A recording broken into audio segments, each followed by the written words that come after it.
La fin d'un cancer du sein ne signifie pas pour autant la fin des problèmes. Douleurs, fatigue, baisse de libido, l'hormonothérapie entraîne des effets indésirables. Parce que comprendre permet de mieux accepter, nous allons vous expliquer ces mots et surtout vous donner des conseils afin de les apaiser. Aujourd'hui, je reçois le docteur Inès Vassluis. Elle est oncologue, spécialiste du cancer du sein et elle va nous éclairer sur le sens de ces mots. Bonjour docteur Inès Vassluis. Quels mots peuvent apparaître à la suite d'un cancer du sein ? Bonjour. On sait qu'à peu près 50% des personnes qui ont un cancer du sein ont des maux qui peuvent être assez importants. Ces maux peuvent être physiques ou psychiques. À plusieurs maux qui peuvent être assez prévalents. Quelques exemples. La fatigue, l'anxiété, la dépression, la dysfonction cognitive. Les symptômes associés à la ménopause, comme par exemple les bouffées de chaleur, les douleurs articulaires, mais aussi des symptômes tabous comme la dysfonction sexuelle, la sécheresse vaginale. En plus de ça, il y a des choses qui peuvent être assez embêtantes pour un patient, comme l'insomnie, l'augmentation du poids, et des choses que beaucoup de fois les personnes ne pensent pas beaucoup, comme par exemple la neurotoxicité, les petites picotements dans les mains du pied qui peuvent être assez impactants. Ce sont quelques exemples des maux qui peuvent apparaître. Ces maux, ces douleurs, ils sont dus à la maladie, ils sont dus au traitement ? Effectivement, il peut être dû à la maladie, il peut être dû aussi au traitement. Et c'est important de savoir qu'il y a plusieurs traitements dans le parcours de cancer du sein qui peuvent entraîner ce type de maux.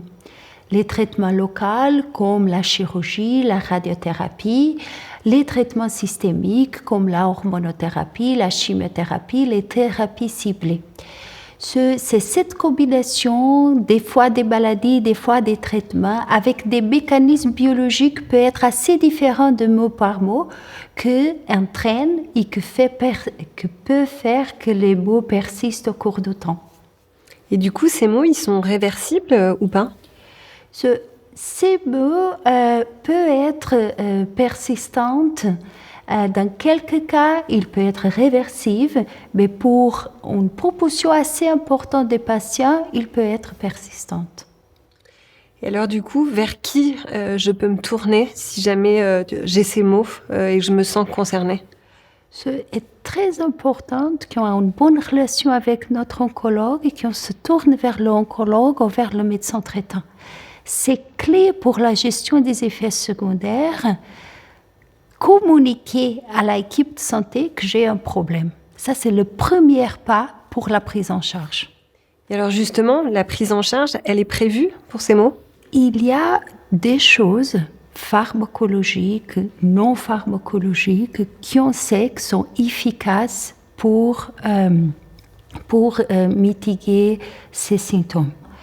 On sait aussi que beaucoup de fois, on ne les utilise pas d'une façon optimale. C'est très important, parler avec le médecin, essayer de trouver la meilleure prise en charge et la meilleure solution pour chaque mot. C'est vrai qu'en tant que système de santé, on doit mieux s'organiser pour être capable de mieux soulager et aider les patients. Docteur Inès Vassluis, vous êtes oncologue, spécialiste du cancer du sein, spécialiste de l'après-cancer et vous avez beaucoup voyagé pour apprendre votre métier. Vous pouvez nous en dire un peu plus ? En fait, j'ai eu le privilège d'apprendre le cancer du sein et l'après-cancer du sein dans plusieurs contextes. Je suis portugaise, oncologue médicale formée au Portugal. Et après, j'ai eu le privilège d'aller aux États-Unis surtout pour apprendre à mieux faire la recherche, et très particulièrement sur la recherche axée sur l'après-cancer. Et depuis 4 ans, je suis là pour monter une équipe totalement axée sur cette thématique. Merci beaucoup. Merci à vous de m'avoir reçu.